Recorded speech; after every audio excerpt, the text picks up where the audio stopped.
So today's conversation on reproductive justice and disability justice is both urgent and long overdue. Often the conversations around reproductive equity, reproductive justice do not involve people with disabilities. And often disabled people are not at the table, and often they're not welcome to the table. And what we're going to hear today, and we're going to, what the message is, we need to center disability, center the lives of people with disability, center the disability community as we, in every conversation on reproductive equity. Reproductive equity is not possible if disabled people are not part of it. And this is especially, between systemic ableism, between the really the pejorative attitudes towards disabled people, as well as the current really challenging policy environment where disabled people's right to healthcare, education, social supports, and the state control of reproductive rights. All of this is in the middle of all of this. I think this is even more pressing to have this conversation. And so here we are today with Mia and Tiffany, and we're going to spend about 45 minutes conversing, and then we're going to open up the floor to all of you here, both in person and online, for a Q&A, a brief Q&A session. So Mia, I want to start with you. Can you tell us a little bit about the journey, your journey into disability policy, but particularly at the intersection of disability policy and reproductive rights? So I think my dog actually wants to get involved in this conversation as well. So I grew up in a family where it was very obvious that I had a disability. My parents were pretty good at being able to talk about disability and talk about sort of my rights and needs, but it often really focused on either my health or my journey towards becoming independent. And the conversation around sort of relationships and sexual education and sort of these other things seemed sort of tangential to a lot of the way that I was growing up and figuring out the world.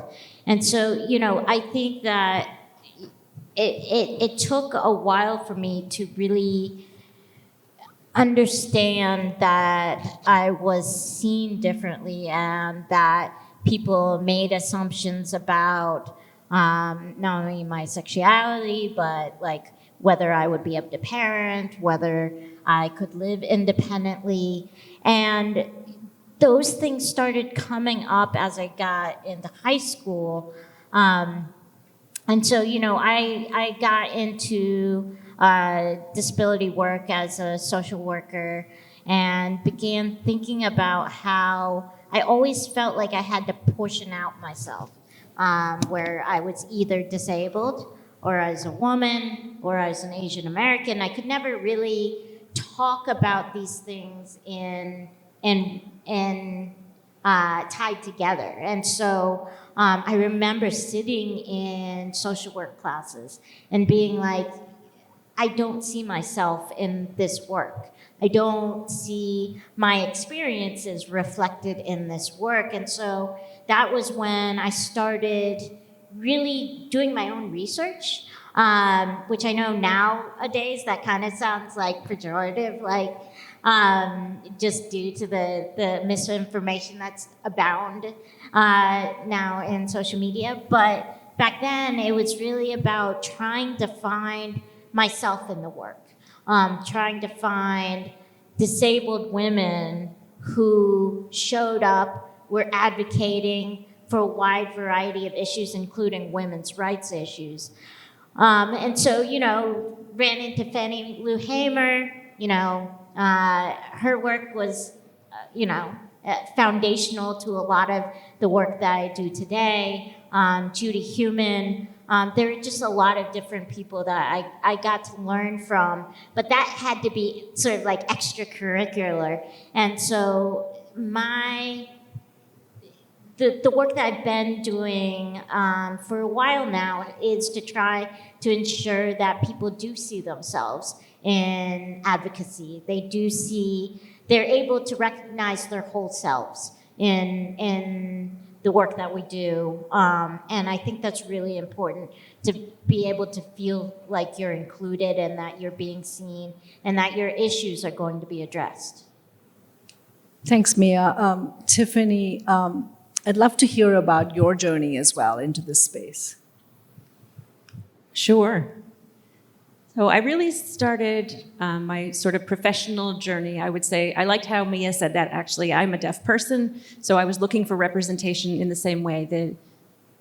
The actual impact of where I ended up started at the beginning. When I was in college, I was always involved in public health research. That was always an interest of mine, thinking about research around the deaf population.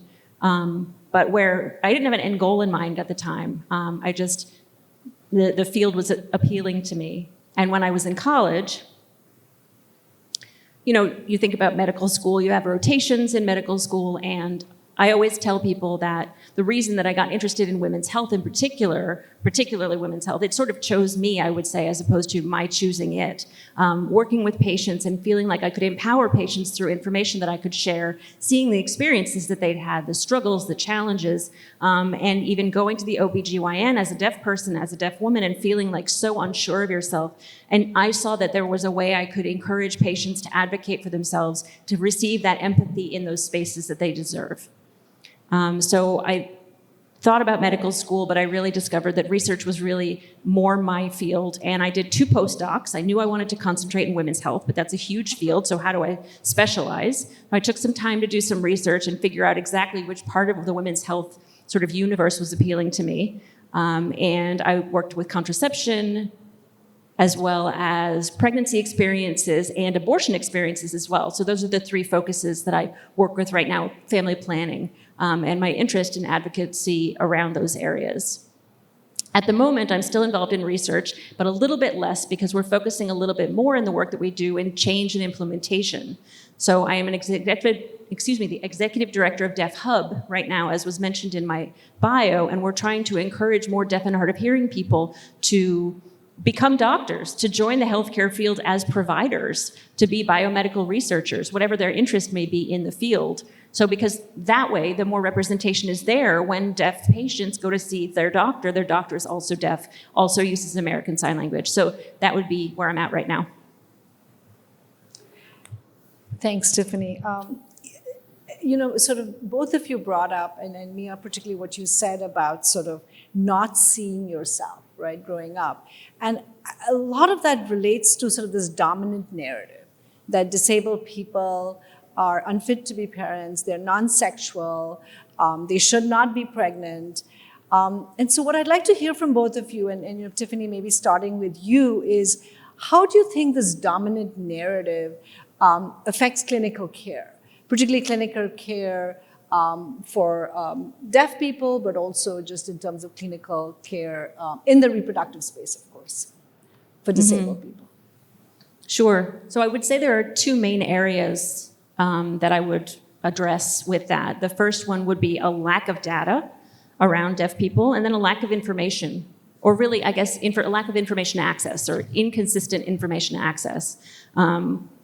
People would think that this doesn't necessarily apply to you as a deaf person or as a deaf person who might become pregnant, and then a lack of access to that information. The lack of data I can speak to, we always think about women's health, right? So generally, not particular to deaf people, but women's health generally, is the data in that field was actually really sparse. We saw it in the 1990s start to increase because there were now female researchers on the teams, in the labs, leading the labs. And so the research that had that representation was therefore more meaningful. So what we need to do is more research. In the 1990s, deaf women that came later. The deaf researchers came later to the field as well. But in 2020, there was an article that was published that said, we know that deaf women are on par with their hearing peers as likely to become pregnant to the same percentages. But 67% of those women are more likely to experience unintended pregnancies. And that was 2020. We're not talking about a long time ago. That's a very important statistic. In terms of lack of information, I would say it's important to consider that deaf people generally experience a limited or a less vibrant fund of knowledge around health literacy. So health literacy meaning, of course, the ability to find information, navigate that information, understand, comprehend that information, and then apply it to their own lived experience in order to make their healthcare decisions on their own. And so that's a very basic human need.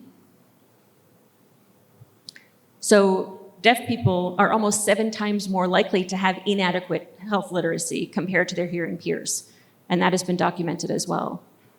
I may need to check my notes, actually. Hold on one second. There was one other thing I wanted to mention here.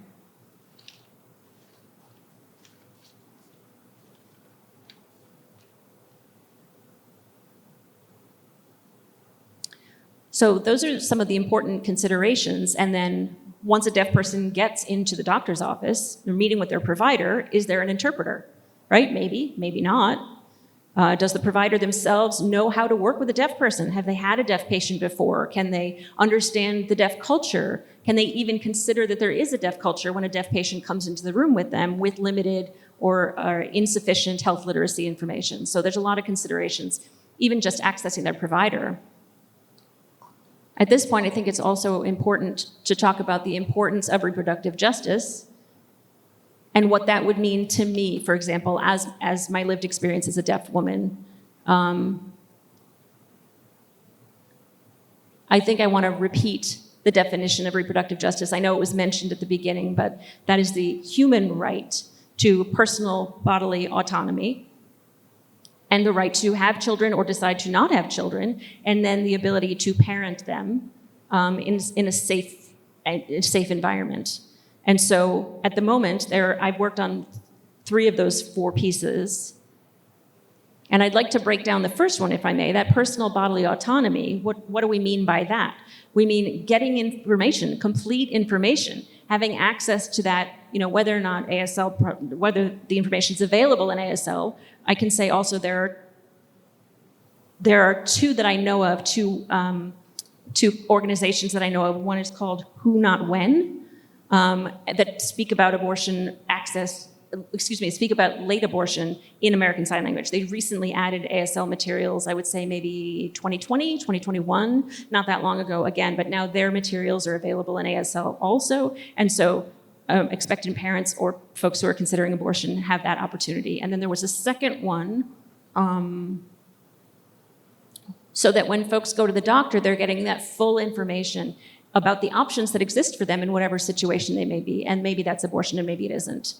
So the reason that I'm here is to talk about disability reproductive justice, right? And the reason that it's important is that when we look at reproductive justice from a disability lens, of course, that brings the picture into focus, but there's a lot of benefit to justice for all of us. So in particular, contraceptive research, one finding that is pretty common from deaf people to their hearing peers is that there are some barriers that we can expect, right? Maybe there's not enough sex education. We know that right now we find that hearing and deaf people in schools are experiencing insufficient sex education. Maybe we need things as deaf people, maybe hearing people need them as well to be more visual than they currently are. Maybe the materials that are provided in education are not as complete as they could be. And I think they're also not created in a way that considers the potential audience. I could probably stop here because I could go on for a while, but that's my answer. Thank you, Tiffany. So Mia, Tiffany spoke about how this dominant narrative, this is what happens when I get excited. So Tiffany spoke about how this dominant narrative is affecting clinical care for deaf people. I'm wondering if you can sort of expand on this dominant narrative of disabled people being unable to parent, really shapes public policy. Yeah, I can go all the way back to the eugenics movement to explain why there was such a push to not include disability within sex ed, to not believe that disabled people should procreate or to parent. So we're coming from a culture that already sort of delegitimizes disabled people, does not see them as human, does not allow them to make not only their reproductive choices, but their health choices either, right? So we have these individuals who are often institutionalized. If not institutionalized, a lot of times they are talked down to, they're paternalized.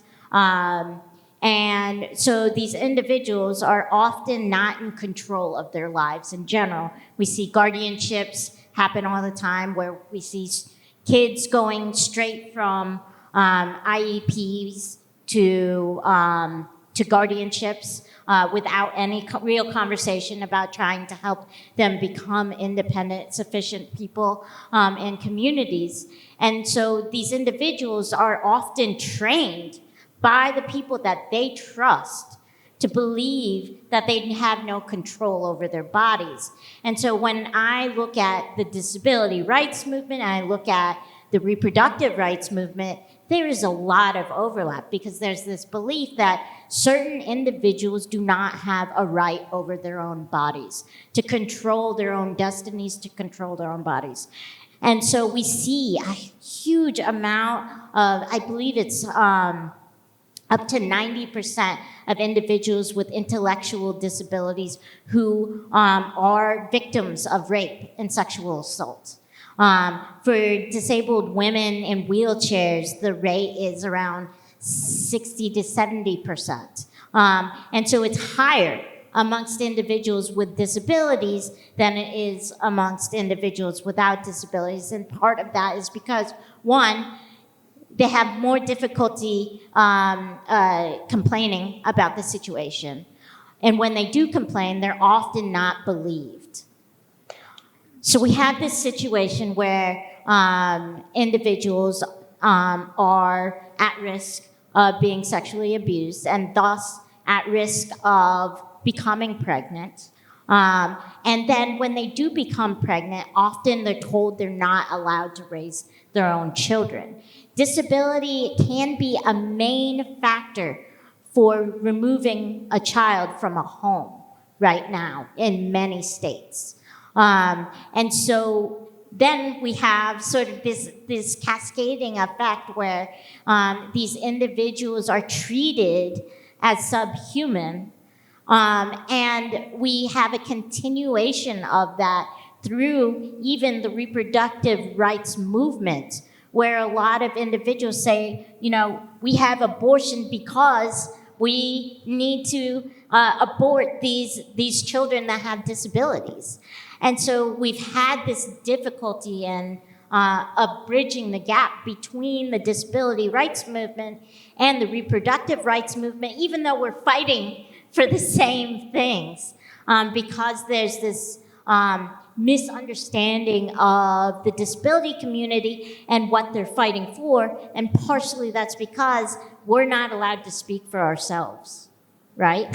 And so when we talk about the need for representation, not only in the medical field, but the research field, but also the advocacy field, to be able to speak for our own selves and talk about our wants, our needs, and be able to make decisions for ourselves, that's what's so essential within the rights and justice movement, is the belief that we have control over our own destinies, we have control over our own bodies, and that this is the key factor that will bridge these two communities together. Thanks, Mia. And that's really powerful that disabled people are not allowed to speak for themselves, right? Like that, those words, particularly in this space. Both of you kind of talked a little bit about sort of some of the barriers that disabled people face in getting reproductive care. And it begins early on. It begins very early on, even before sex ed. And Mia, you raised this really important issue that's often not discussed in spaces, is also the really high rates of violence, sexual violence, and emotional violence, and all different types of violence that disabled people face. Can you both sort of expand on barriers that disabled people face in accessing care, and particularly disabled people who are from multiply marginalized populations? And I would really appreciate if you can speak about the, and I know, Mia, you touched on this, is medical bias and gatekeeping that often happens in clinical spaces. Maybe, Mia, you can start it off? Yeah, I think in categories, in three different categories, when thinking about sort of the barriers. One is just general financial barriers. So a lot of disabled people have less means. Partially that's because there's discrimination around being able to work. Individuals get paid sub-minimum wages. Individuals who receive SSI or SSDI, well, mostly SSI, are on asset limits. People who are on Medicaid are on asset limits as well, which means you can't earn a specific amount, you can't own a certain amount, you can't save a certain amount, right? So we have this financial barrier of being able to receive care. Then we have an accessibility issue. Whether we are talking about sex ed, is that accessible to individuals with disabilities, whether it is a language barrier, whether it is a reading or medium barrier, whether it's a cultural barrier, right? When we're talking about multi-marginalized communities who maybe don't speak English, or who are from migrant communities, immigrant communities, to things like devices, diagnostic equipment being accessible. One of the things that I've been working on for the past 3 to 4 years, looking at diagnostic equipment and how it's not accessible for many individuals. So we're looking sort of at that area. And then lastly is just an access to information. A lot of disabled people are not given this information because they are deemed as not important to their their ability to live, basically, because so much is focused on sort of surviving a disability that there isn't a focus of how do we ensure this person is a holistic human being, right? And so I know, like, when I go to the doctor, when I go to the family doctor, half the time I'm not asked if I have received reproductive health care. And a lot of individuals with disabilities say the same thing. They're not asked these questions. They're not asked when their last menstrual cycle was. They're not asked if they have been doing breast exams. They're not asked a lot of different questions. And so what's happening is that these individuals are actually being found to have reproductive cancers at much later rates. So they're at the final stages of cancer and thus are much more likely to die of reproductive cancers than other types of cancers because they're not receiving screenings. So, access to information, access to the general diagnostics, and then financial ability to pay for it. And also in our research, often doctors are recommending, sterilization, for example, for young people with disabilities, with consent of family members. Tiffany, I'm wondering if you can share sort of your experiences and how this plays out in the deaf community, particularly in terms of clinical care. Sure. Barriers, I would say there were 3 that I would mention. First of all, where do you find a provider? That's the first question. One thing that is unique about the deaf and hard of hearing population is that they use the emergency department more often for their medical care than going to their PCP. There are a few reasons for that. One giant reason is that the emergency department is accessible. It's always open. You don't need to wait for an appointment. It can be difficult to find a PCP that you find rapport with. And if you can't find one you find rapport with, then it might be easy to use the emergency department as a gap filler. And that leads to the second one, which would be inconsistent access to information, because maybe there isn't an interpreter, maybe there's a refusal to provide interpreters, maybe there's an interpreter provided who isn't qualified. So information is certainly a central piece of the access to medical care. And it may be also that once you have the information from the medical provider, you're able to look it up at home. I'm a researcher, so there's some quotes that I wanted to be able to provide. So I'm sorry I'm looking at my notes, but they will be worth it, I promise. So the extra layer of this for deaf people is that interpreters, we've discovered, can be either a barrier or an asset. People who've had pregnancy experiences sometimes report very positive things and can say, for example, that they know that having the interpreter there made me more comfortable, that interpreter held my hand during labor, and that was very helpful for me. It was very comforting for me. But I also did a recent interview about abortion, and there's no comparable quotes that I can give you about that. It's not necessarily that it's a barrier in that case, but the interpreter is not providing a comforting presence. The interpreter is being maybe extra professional, and in that way, lower affect means that the deaf person experiencing the medical care feels like, they may not even want an interpreter there because it doesn't make them feel more comfortable. It doesn't make them feel like they're getting more information. Do I want an extra person in the room when this is a very intimate appointment and I'm feeling very vulnerable already? That becomes a communication challenge. In terms of medical bias and gatekeeping, I would love to share some more of these quotes from folks who've gone through abortion experiences. They make the point much better than I can, and so I will read a couple of them to you now. In terms of the relationship with their doctor, they said they did not get full information. There's two quotes I'll read. One said, "They discussed and decided what was best. I was disappointed that this dragged on longer."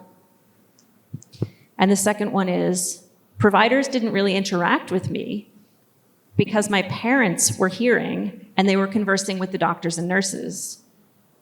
I was not able to catch anything that was going on. I felt like a kid, even though I was 19 years old at the time. I should be old enough to be involved in this conversation." So I find those two quotes really poignant. And then another quote about inconsistent communication access. The doctor wrote down on the paper saying, quote, if you're sick and have an abortion, then you'll be fine." And I was like, okay, that's it. The doctor never really explained to me what actually happened.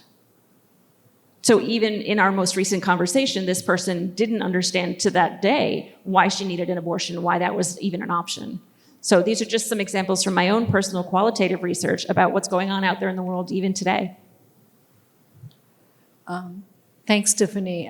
It's sort of segued into my next question, because we cannot talk about reproductive justice, we cannot talk about reproductive equity without talking about the Dobbs decision. So I really want to hear from both Mia and Tiffany. How do you think the Dobbs decision has impacted disabled people? And really, kind of what should be watching for next? And it would be great to also hear sort of from your own perspective. And I know, Mia, you've been working in this space through your, through CAP, what are we doing in the policy environment related to this? Tiffany, do you want to start? Oh, sure, yeah.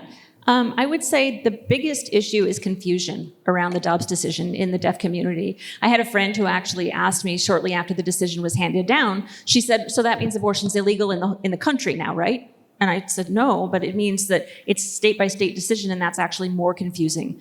The laws that exist or that may need to be changed that impact our daily lives have sent this wave of confusion through the deaf community, who are already at a disadvantage navigating these complicated medical systems.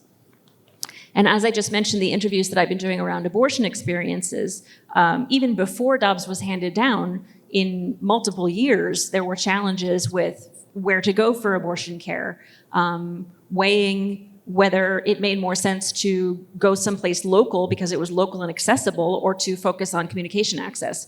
And so I think the confusion that has been is even worse now. It's just so important to hear, because we, as a researcher, I'm well aware of the disparities in health literacy between deaf people and others.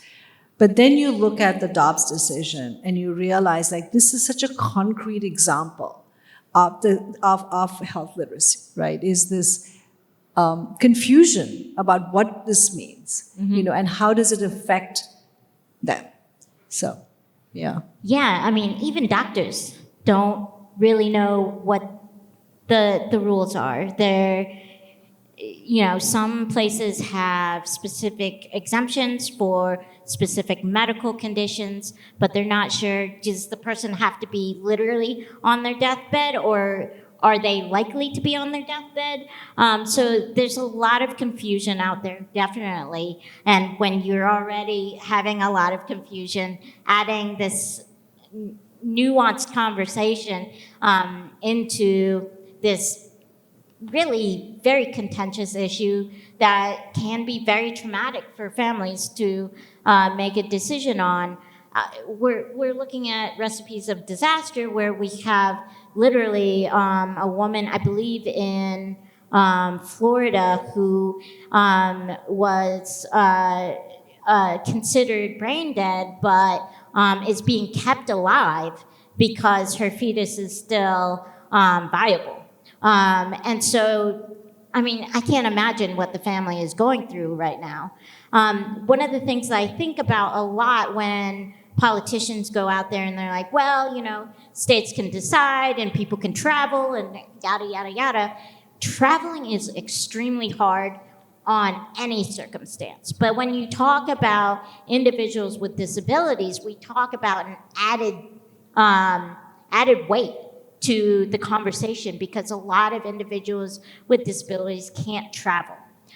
They don't have a vehicle to go travel. They might not be able to get on an airplane to go travel. And we're talking about some places they have to travel 1 state, 2 states to be able to find a location that will take them. Because when you add disability, a lot of these places get really, really nervous about interacting with disabled people because they see it as an extra complication. So you might chat with a clinic and you're saying like, oh yeah, like I need this procedure done. Oh, by the way, I also utilize a wheelchair. You can sometimes hear a pin drop when they hear that. They're like, oh, wait a minute. You need to do this at a hospital setting. You need to do this at a specific place that understands your condition and the types of symptoms that you could have if this goes wrong, et cetera, et cetera. And so we're looking at like not only reducing the clinics that are available in the state, but you're also reducing the chances that you'll find a place that can handle and manage your condition along with the procedure. So we're looking at that. Plus, we're looking at the financial burden that everybody's dealing with, but is so much more difficult when you have a disability, whether you have to pay for a personal assistant to come with you on that trip.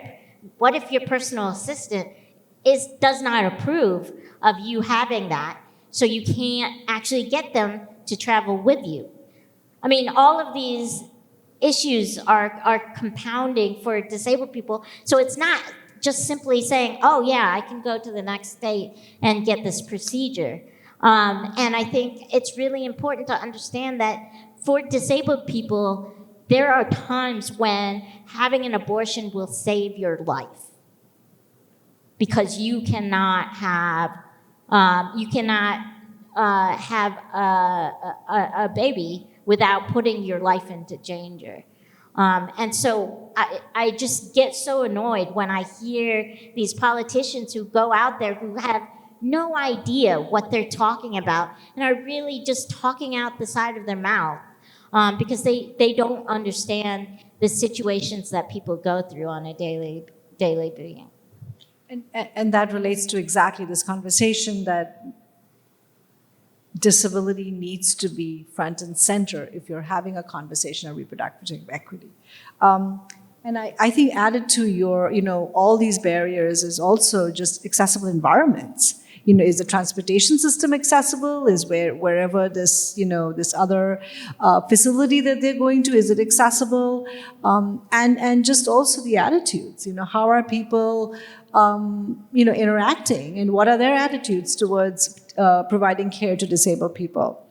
So I know we covered the Dobbs decision, and speaking of really complicated, challenging policy environments, the current environment where we're seeing attack on Medicaid, attack on disabled people's ability to live in the community. So we're possibly looking at a future, and not too distant future, that disabled people, more and more disabled people will be institutionalized. We're looking at dismantling of social supports. We're looking at sort of reduced access to quality education. And I'm not even sure when we talk about Social Security, again, there's additional threats. And then we add to that the state control of reproductive autonomy. We know that the disability community is uniquely impacted, disproportionately impacted. And as you said, Mia, it's the impact is compounding. What policy changes are urgently needed to advance reproductive equity for disabled people? Oh, yeah. So there's a couple of them. I think one of them I worked on with a coalition. The Center for American Progress helped actually establish sort of a conversation and a group of organizations that began talking about how disability is impacted by reproductive rights and how and vice versa.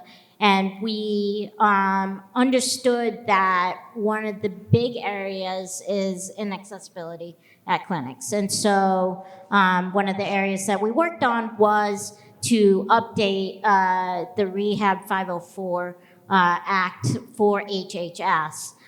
Rehab Act basically says that any place that receives federal funding has to be accessible for disabled people, and under HHS, that would mean any place that receives Medicaid, Medicare, or any federal dollar grants in particular. And so what we helped do was update it so that there were clinical standards and requirements for specific diagnostic equipment so that individuals could receive reproductive health care, general health care as well, but particularly reproductive health care, and also to reduce the stigma around disabled parents having children, and stating that individuals should not be discriminated based on having a disability. Unfortunately, right now, because Texas is going to be Texas, they decided to do a lawsuit against the 504 regulations, which means that, unfortunately, the progress that we did make is under threat right now due to, I believe, 6 or 7 states that are now suing the federal government for these changes. So we need more accessible clinics. We need to decrease some of the stigma around disabled parenting. So that's one area. I think the other area is increasing healthcare access. That's a huge area, but in particular for disabled people. I think a lot of people don't realize how much Medicaid actually impacts all of our lives. Medicaid covers a lot of different programs, including public health programs, including services in schools, including work-based programs to support disabled people in their workplace, case management services.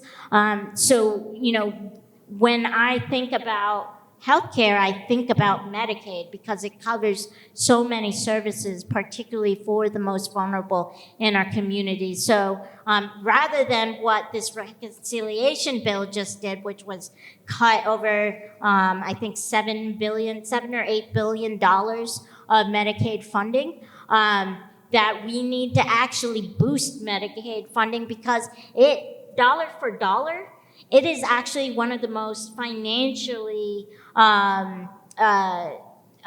responsible things that we are doing in society today because we are addressing healthcare at its source. We're addressing health at its source by providing this general healthcare for a wide amount of people. So we saw during the ACA, the expansion of Medicaid actually reduced mortality rates across the country.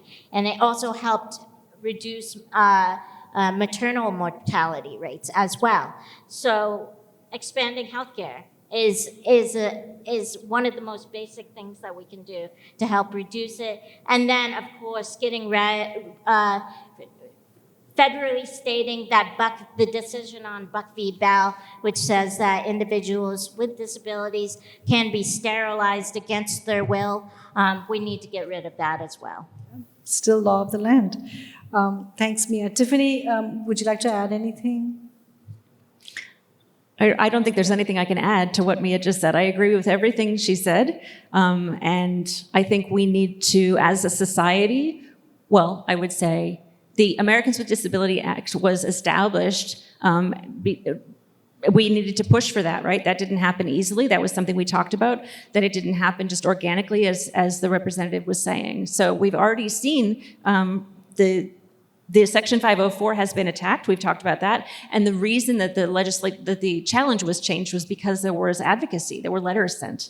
And so I don't really think, like I said, I have anything to add. I just second everything Mia just said. Thank you, and I'm going to third it if that's possible. Before we end, I want to ask both of you, because I like to end with something positive. What gives you hope? And if you could leave our audience with one call to action, whether they are researchers, providers, policymakers, community members, what would that be? So Tiffany, why don't we start with you?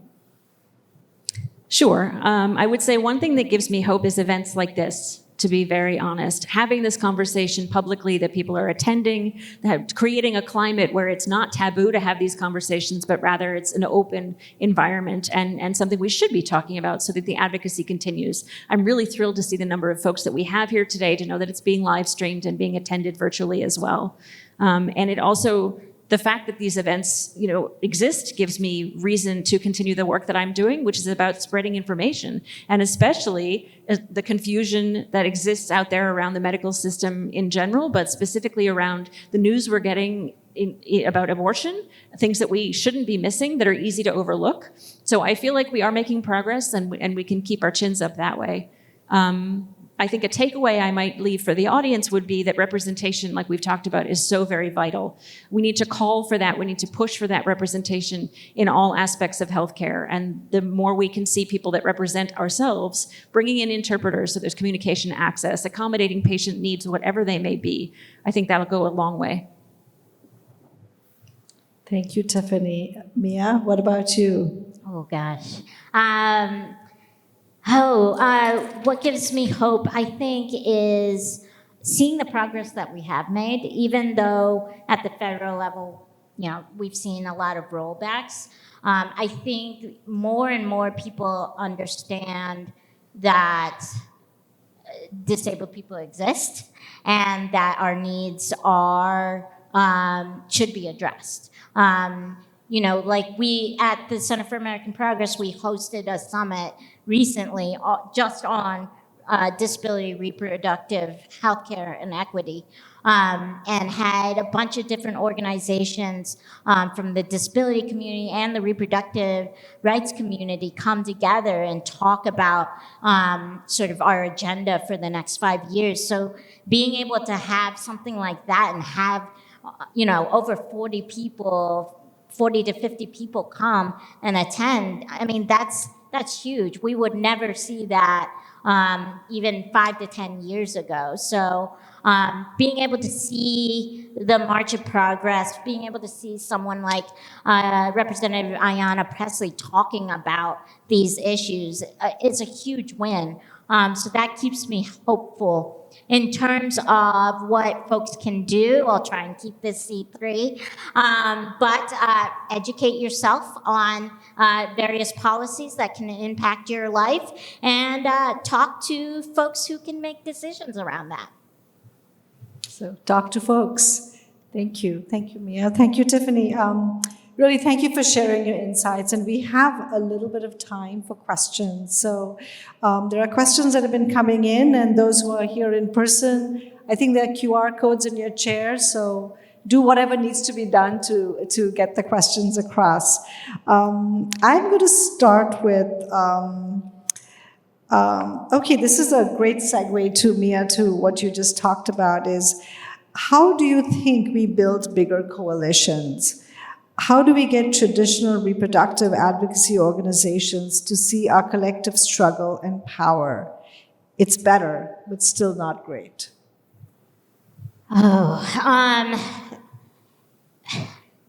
So I'll tell you what I've done, and then I will talk about how that's somewhat unfair to the community and how we can somewhat address those issues. So for me, it's all about being doggedly determined to get your voice heard.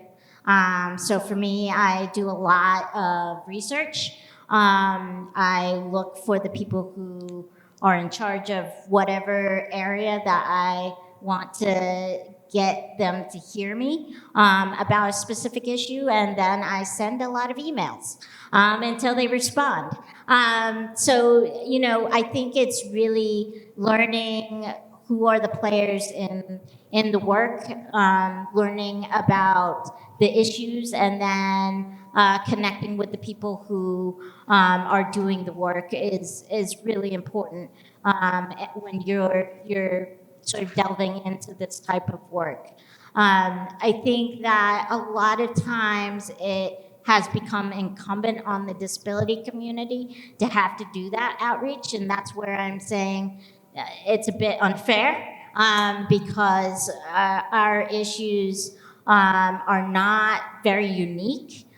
They're just exaggerated, and that if you address our issues, you're addressing a lot of people's issues. We kind of call this in the disability community the curb cut effect, where you provide a service or you provide a policy that is intended for sort of some of the most marginalized communities, including the disability community. And it has a tendency to have sort of an echoing effect that improves the lives of everybody.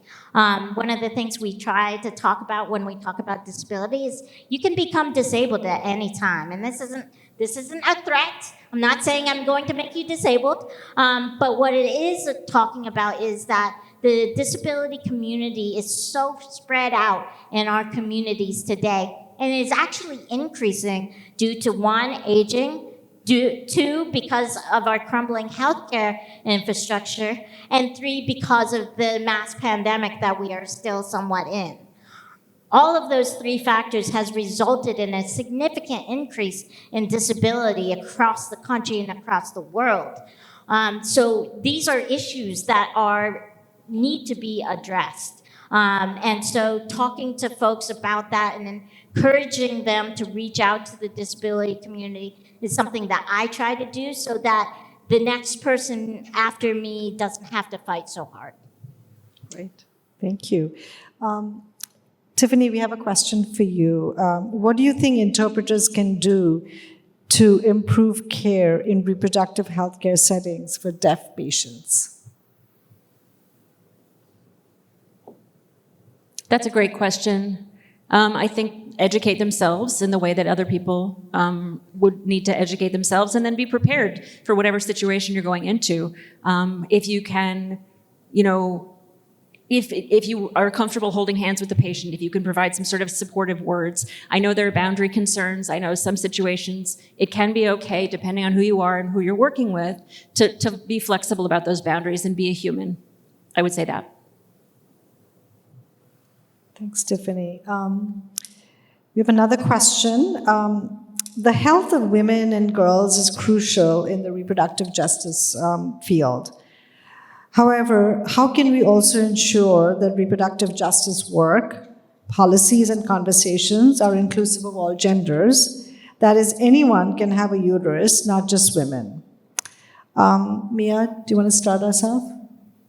Yeah, we actually are about to release a piece in the next couple weeks on LGBTQ and disability, the cross-section between them, because we know that disabled people are actually more likely to identify as LGBTQ, particularly trans individuals. And one of the things that we were looking at, and some of the stats that we were looking at, showed that disabled, trans, and LGBTQ individuals actually faced a higher barrier to access to care than people who are just disabled or women. And so I think really understanding the particular unique circumstances that these individuals face, whether it is a provider who is culturally competent and working with these individuals and is respectful of these individuals, whether it's respectful of the individual's gender identity or respectful of the individual's way that they identify as disabled. All of these things are extremely important for people to realize. And I think it's also really important as researchers is that we need to have the data. We need to be researching these issues, specifically talking to these communities, getting as much data. Unfortunately, the federal government has recently restricted the types of data that we can get, including issues around LGBTQ status. And that is going to really hamper our ability to provide care, respectful care, competent care for these individuals. And so we as individuals within the general communities that do research need to spend extra care and attention to these communities to ensure that they have the resources and support that they need when they're receiving this care. Thank you, Mia. There's a lot to do. Tiffany, we have a question for you. Is certain policies in place regarding interpreters in medical spaces? Or are interpreters more common in certain fields or in certain cities? I